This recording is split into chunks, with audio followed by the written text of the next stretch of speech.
Armored Core Law, Ultra, a small company that's history is as secretive as the dealings of mergers and acquisitions. This is Ultra. History. Ultra was a German-based, heavy industries military company formed after separating from the Interior Union, and originally came from the workforce of Leo Mechanica. That is what is stated on paper. However, history is never that clear-cut, as from our sources we know that Ultra was already operating during the time of Armored Core 4 and before. But how was this possible? Well, the answer could lie within the merger itself between Leo Mechanica and Miles. Be aware that there is no hard evidence to support this. However, mergers between any company or corporation take months to years to form, and along with this there is also the votes of the shareholders. So it could be that one of the shareholders from Leo Mechanica did not like the merger. Perhaps they did not see it as financially beneficial, as I'm confident that at such a time these men or women did not care about the environmental damage or loss of jobs this could cause, seeing as people had no choice.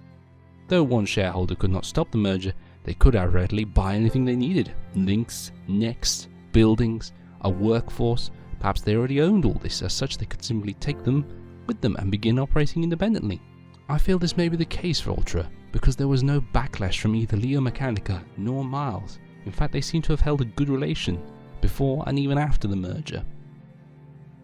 Of course, this is one theory, as there is nothing to say one of the original directors from one of the several major military companies that formed Leo Mechanica in the first place simply did not want this to happen. So he or she pulled their assets from the merger and began operating independently, yet managed to keep their shares in the new merger.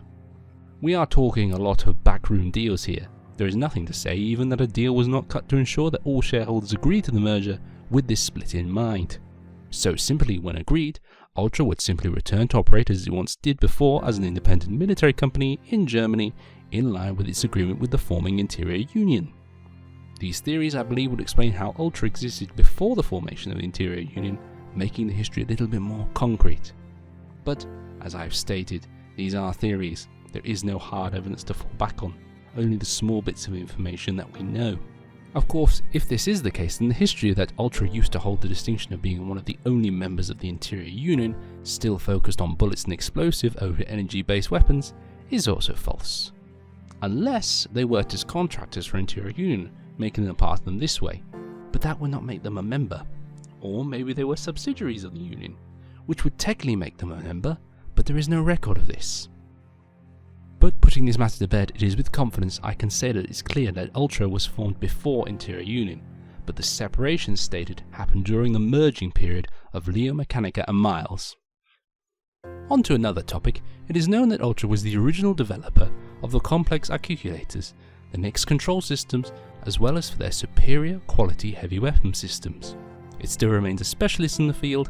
However, due to poor data management, it's cost them a great deal of advantage in both fields. With all this in mind, the only time Ultra ever showed itself on the battlefield is when they had one of their two necks take over and then defend one of GA's mining stations. However, the motivation behind this attack is a little muddy, for even with corporations at war, it looked to be either Ultra took this base either under the command of another, or this was their way of expanding. The unclear history does not help here, but in the end the result is that they lost a powerful military asset in the process. Perhaps this explains why Ultra's most loyal next pilot, Jan, and only remaining links, is never sorted in any mission in Armored Core 4 or for Answer.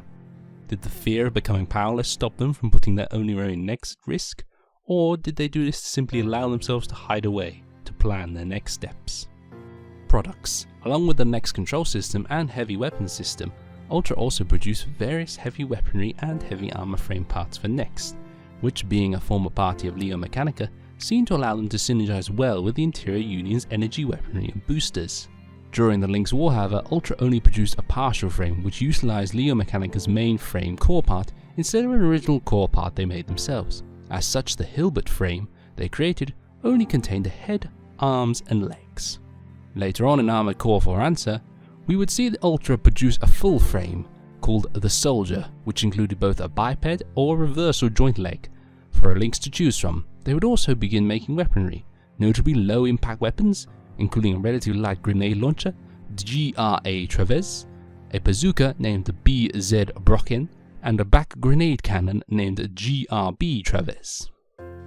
Lynx employed. During the course of the Lynx and Economical Wars, Ultra had two Lynx served under its command. The 14th original, Sharing, pilot critique, was killed in action on the mission Sea of Blood.